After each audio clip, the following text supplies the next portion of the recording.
कैसे हैं आप सभी स्टूडेंट। तो आज के इस वीडियो में मैं आपसे बच्चों को बीविंग यूनिवर्सिटी में सेमेस्टर 5 माइनर पेपर 1C आपका हिंदी का पेपर में जो भी क्वेश्चन पूछा जाएगा वो मैं आपको एक ही वीडियो के माध्यम से सारा इंपॉर्टेंट क्वेश्चन बता दूंगा, चाहे वो 15 मार्क्स के लिए आएगा चाहे वो 5 मार्क्स का आएगा। ठीक है, तो चलिए वीडियो को हम लोग शुरू करते हैं। पहला सवाल है जयशंकर प्रसाद जी के बारे में। आप सभी बच्चों को जयशंकर प्रसाद जी के बारे में मालूम होगा। उनकी काव्यगत विशेषताओं के बारे में यहाँ पर प्रकाश डालने को बोला गया, तो throw light on Jaishankar Prasad ji हमारे पास। ठीक है, तो जयशंकर प्रसाद जी हिंदी साहित्य के हमारे पास है एक छायावादी युग के बहुत ही प्रमुख कवि माने जाते हैं। उनकी काव्यगत जो विशेषता है वो हिंदी काव्य को हमारा या हिंदी जो कविता है बेसिकली उसको एक नई ऊंचाई प्रदान करने का कार्य करता है। प्रसाद जी की जो कविताएं बेसिकली उनमें भाव, भाषा और सौंदर्य का एक बहुत ही अच्छा खासा हमारे पास अद्भुत समन्वय उनके कह सकते कविताओं में देखने को मिलता है। उनकी सबसे प्रमुख जो विशेषता है वो है सौंदर्य बोध। उनकी कविताओं में प्रकृति का इतना अच्छा कह सकते हैं सुंदर, कोमल और कलात्मक चित्रण हुआ है। वे प्रकृति को लगता है कि वो फील करके बेसिकली उन चीज़ों को यहाँ प्रेजेंट करने का काम करते हैं, बल्कि उसे भावनाओं और मानवीय संवेदनाओं जोड़कर भी प्रस्तुत करने का कार्य करते हैं। उनके काव्य में देखिए बेसिकली जो प्रकृति का मानवीकरण है वो बहुत ही प्रमुखता से देखने को मिलता है।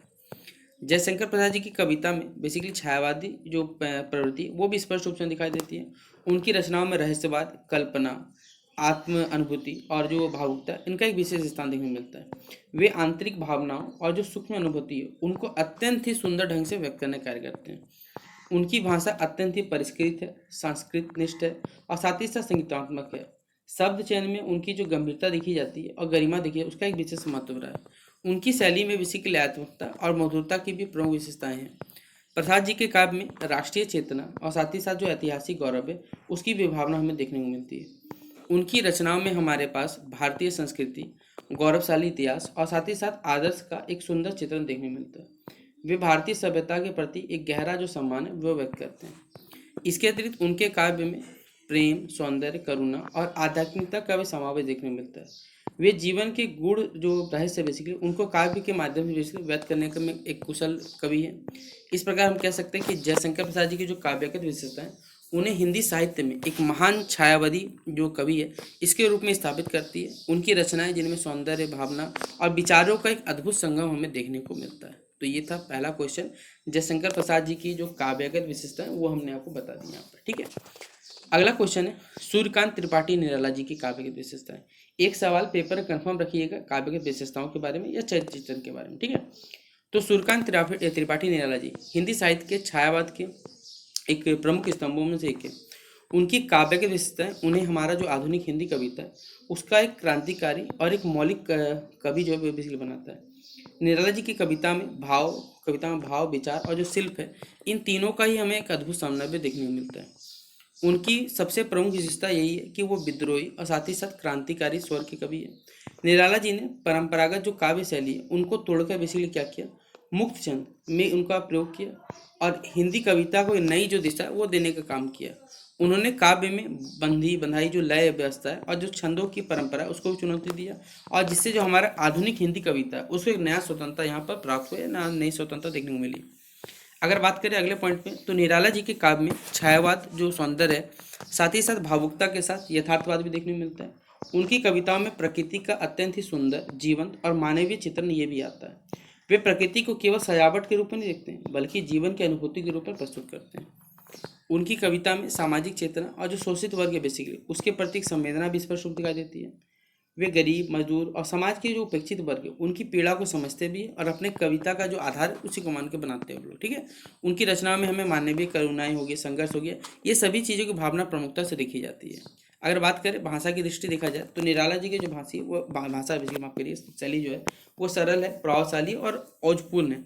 उन्होंने संस्कृत निष्ठ शब्दावली के साथ साथ जो बोलचाल की भाषा उसका भी सुंदर प्रयोग किया। उनकी जो कविताओं में हमें संगीतात्मकता और लयात्मकता के साथ साथ एक तीव्र जो भावनात्मक जो ऊर्जा है वो भी देखने को मिलती है। इस प्रकार निराला जी के जो काव्य विशेषता है उन्हें हिंदी साहित्य का बेसिकली एक अद्वितीय और एक क्रांतिकारी कवि बनाती है। उनकी रचनाएं जो हमारे पास है जिनमें स्वतंत्रता, संघर्ष, संवेदना और नवाचार का प्रतीक है हमारे पास। तो ये था हमारे पास त्रिपाठी जी का जो काव्यगत विशेषता है वो हमने आपको बता दिया।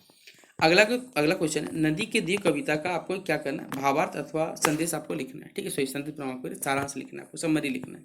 तो चलिए बताते हैं। आगे की जो कविता है ये नदी के द्वीप, ये प्रकृति और मानव जीवन के जो संबंध है उन पर एक आधारित हमारे पास एक प्रतीकात्मक क्या है रचना है हमारे पास। इस कविता में नदी, द्वीप और जलधारा के माध्यम से जो जीवन है उसमें समाज और व्यक्ति के जो संबंध है उसकी गहराई को बहुत ही अच्छे से यहाँ पर समझाया गया है।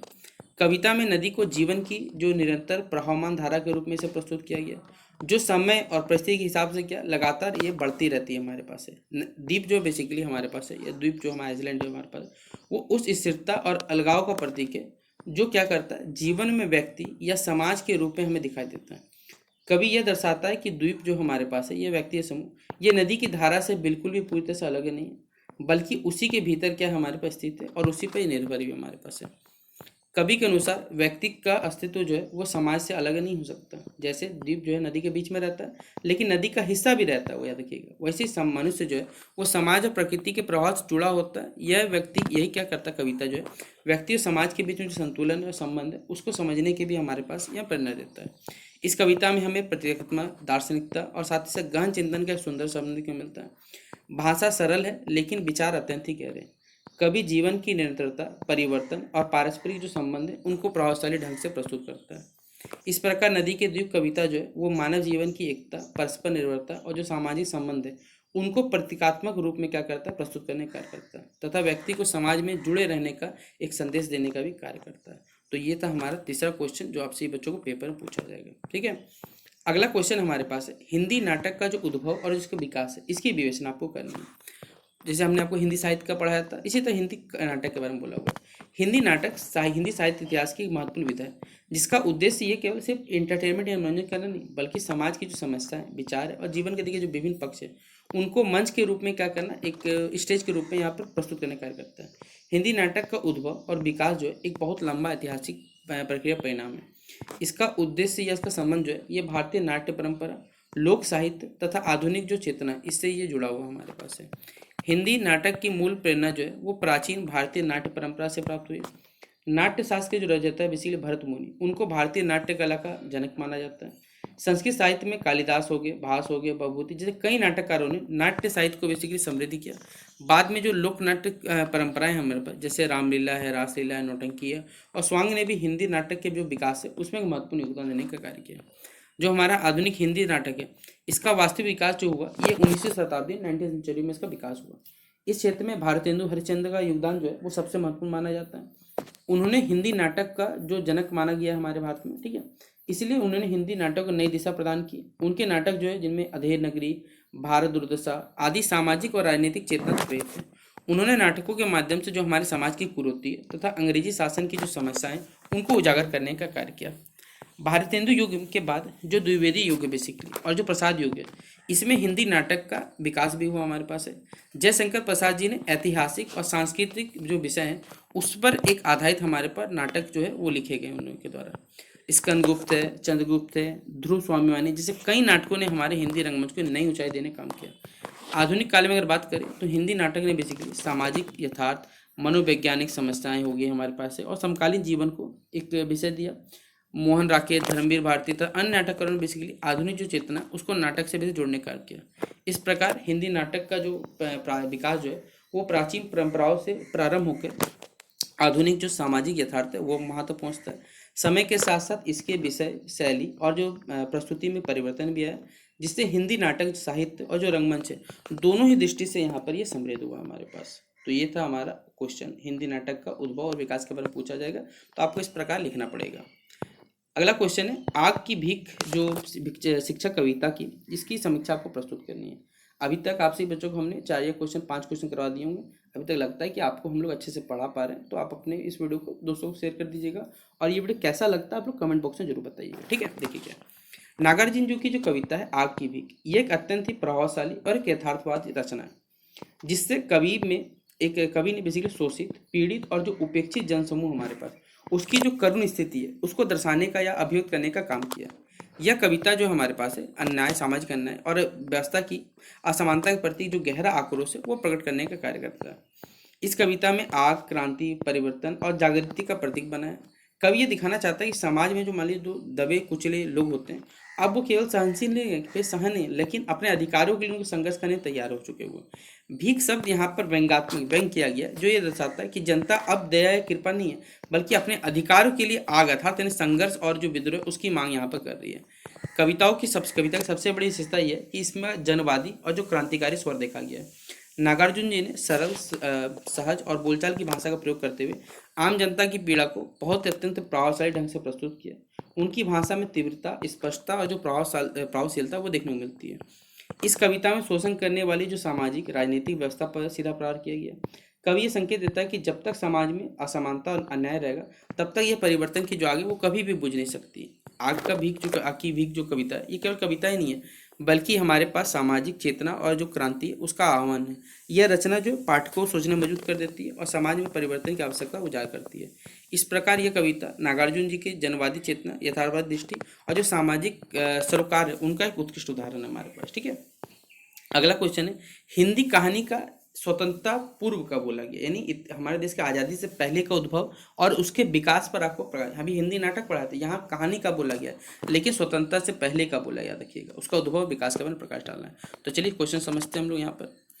हिंदी कहानी जो साहित्य का एक अत्यंत ही महत्वपूर्ण विधा है, जिसका जो विकास है वो हमारे आधुनिक युग की सामाजिक, राजनीतिक और साथ ही साथ जो सांस्कृतिक परिस्थितियों के साथ हुआ था। स्वतंत्रता के बारे में बात करें, स्वतंत्रता पूर्व हिंदी कहानी का उद्भव जो 19वीं शताब्दी के उत्तरार्ध में बेसिकली हुआ था। इस काल में समाज सुधार, राष्ट्रीय चेतना और पाश्चात्य जो शिक्षा है बेसिकली उसके प्रभाव से जो हमारा हिंदी गद्य साहित्य इसका विकास हुआ, जिसमें कहानी विधा ने बेसिकली विशेष स्थान प्राप्त किया। हिंदी कहानी के प्रारंभिक विकास में भारतेंदु हरिश्चंद्र का जो युग है बेसिकली वो बहुत ही महत्वपूर्ण रहा है यहाँ पर। यद्यपि उस समय बेसिकली कहानी का जो स्वरूप है वो पूर्णतः डेवलप तो नहीं हुआ था, लेकिन इसमें सामाजिक चेतना और जो सरल गद्य लेखन है इसकी शुरुआत हो चुकी थी। इसके बाद क्या हुआ, द्विवेदी युग में कहानी लेखन को व्यवस्थित दिशा मिली। महावीर प्रसाद द्विवेदी ने हिंदी जो गद्य है उसको परिष्कृत किया और नैतिकता, समाज सुधार तथा शिक्षा पर आधारित जो कहानी है उसको प्रोत्साहन देने का कार्य किया। स्वतंत्रता पूर्व हिंदी कहानी का जो वास्तविक विकास है वो 1910 के बाद हमें देखने को मिलता है, जब कहानी ने बेसिकली क्या किया, एक स्वतंत्र विधा के रूप में पहचाना है, जिसमें इस कालखंड में बेसिकली जो मुंशी प्रेमचंद जी उनका योगदान सर्वाधिक माना जाता है। उन्होंने हिंदी कहानी का बेसिकली उन्हें जनक भी माना जाता है। उनकी जो कहानी है वो भारतीय हमारा ग्रामीण जीवन हो गया, गरीबी हो गया, शोषण हो गया, किसान समस्या हो गया और जो सामाजिक विषमता हो उनको यथार्थ रूप से प्रस्तुत करने का कार्य करता है, जिनमें उनकी पूस की रात, कफन, ईदगाह, गबन जैसी कई रचनाएं जो यथार्थवादी दृष्टि का उदाहरण है। प्रेमचंद युग में हिंदी कहानी जो है आदर्शवाद से यथार्थवाद की ओर बढ़ी है। इसके बाद प्रगति जो वाद आंदोलन के प्रभाव से कहानी में सामाजिक और राजनीतिक चेतना बढ़ी। इस काल में कहानीकारों ने बेसिकली शोषण, वर्ग संघर्ष और जो स्वतंत्रता आंदोलन है जैसे कई विषयों को प्रमुखता दी। कहानियों में आम जनता के जीवन, संघर्ष और समस्याओं का यथार्थ चित्रण देखने को मिलता है। इस प्रकार स्वतंत्रता पूर्व जो हिंदी कहानी का विकास एक क्रमिक मतलब पूरा सीरियल ऑर्डर में यहाँ पर प्रक्रिया देखने को मिलता है, जिसमें प्रारंभिक सामाजिक चेतना से लेकर यथार्थवादी हो गया, प्रगतिवादी दृष्टिकोण, ये सभी देखने को मिलता है। यह काल हिंदी कहानी के सशक्त और आधारभूत निर्माण का काल माना गया, जिसने आगे चल के बेसिकली आधुनिक हिंदी कहानी के जो नींव है वो मजबूत करने का प्रयास किया। अगला क्वेश्चन है हमारे पास है, माखनलाल चतुर्वेदी जी का जो संक्षिप्त परिचय ये बताना है आपको। ठीक है, तो चलिए बताते हैं आपको सवाल में। माखनलाल चतुर्वेदी हिंदी साहित्य के प्रसिद्ध कवियों में से एक है, लेखक, स्वतंत्र सेनानी थे। उनका जन्म जो हमारे पास है 1889 में मध्य प्रदेश का एक जगह जिला बेसिकली होशंगाबाद जिले के बाबई नामक स्थान पर हुआ था। वे भारतीय स्वतंत्रता आंदोलन से बहुत गहरे तरीके जुड़े हुए थे और उनकी रचनाओं में राष्ट्रभक्ति, त्याग, बलिदान ये सभी देखने को मिलती है। माखनलाल चतुर्वेदी को एक भारतीय आत्मा के रूप से भी जाना जाता है। उनकी कविता देशभक्ति और जो क्रांति है उसकी भावनाओं से ओतप्रोत है। उन्होंने अपने साहित्य के माध्यम से भारतीय जनता में राष्ट्रीय चेतना जागृत करने का कार्य किया। उनकी प्रमुख रचनाओं में हिम किरीटनी, सिंहासन खाली करो, जनता आती है, माता का हृदय जो आदि उल्लेखनीय है। वे पत्रकारिता से भी जुड़े हैं और कई पत्र पत्रिकाओं का संपादन किया। स्वतंत्रता आंदोलन में सक्रिय भागीदारी के कारण उन्हें बेसिकली जेल भी जाना पड़ा। हिंदी साहित्य में बेसिकली कहा जाए त्याग, साहस और राष्ट्र जो प्रेम की भावना ये भी स्पष्ट रूप दिखाई देती है। माखनलाल चतुर्वेदी जी का जो निधन है वो 1968 में हुआ था। वे हिंदी साहित्य में ऐसे रचनाकार थे जिन्होंने क्या किया, साहित्य को बेसिकली अभिव्यक्ति के माध्यम नहीं बल्कि इसमें राष्ट्र सेवा का जो साधन उन्होंने बना के प्रयास किया था। ठीक है, फिर अगला क्वेश्चन है, नागार्जुन जी की जो कविता है बेसिकली हमारे पास बादल को गिरते देखा, इसका भावार्थ समझाइए या नागार्जुन जी की जो काव्यात्मक विशेषता है इसका वर्णन करिए। तो नागार्जुन हिंदी कवि बेसिकली हिंदी के प्रगतिवादी और जनवादी कवियों में से एक है। उनकी कविता बादल गिरते देखा ये प्रकृति के सौंदर्य के साथ जीवन का मान लीजिए जो हमारा यथार्थ जीवन है और मानवीय जो भावना है उसको यहाँ पर अभिव्यक्त करने का कार्य करता है। इस कविता में कवि जो है बादलों के गिरने की प्रक्रिया को केवल एक प्राकृतिक घटना के रूप में नहीं देखता बल्कि उसे जीवन में उत्साह, प्रेम और संवेदना को जोड़कर देखता है। कवि जो है वर्षा ऋतु के समय आकाश में उमड़ते उमड़ते बादलों को चित्र खींचता है। बादलों का गर्जन हो गया, हिंदी की बिजली चमक होगी, और जो वर्षा की बूंदें होगी, ये प्रकृति को नया जीवन और ऊर्जा का संचार करती है। कवि इसी दृश्य को देखकर भावुक हो उठता है और उसे जीवन के जो संघर्ष है, आशाएं हैं और जो सुख दुख से जोड़कर देखने का कार्य करता है। इस कविता में कवि जो प्रकृति है और मानव जीवन के बीच में जो गहरा संबंध है वो भी दिखाया गया। बादलों का गिरना हो गया, केवल ये मौसम परिवर्तन नहीं है बल्कि नए जीवन, नई आशा और परिवर्तन का प्रतीक होता है। नागार्जुन जी की भाषा सरल है, सहज, जन सामान्य के करीब है, जो उनकी काव्य शैली की जो प्रमुख विशेषता बताने का कार्य करता है।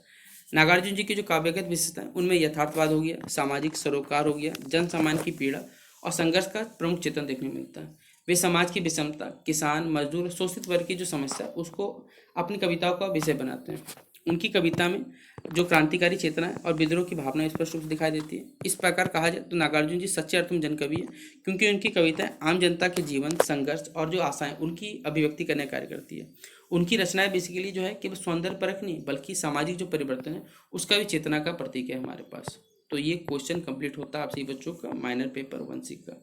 तो जितने भी इंपॉर्टेंट क्वेश्चन आपसे बच्चों पेपर में 15 मार्क्स और 5 मार्क्स के लिए बन सकता है वो सभी हमने आपको डिस्कस कर दिया। अब आपसे बच्चों को ये वीडियो हमारा कैसा लगा आप कमेंट बॉक्स में बता सकते हैं।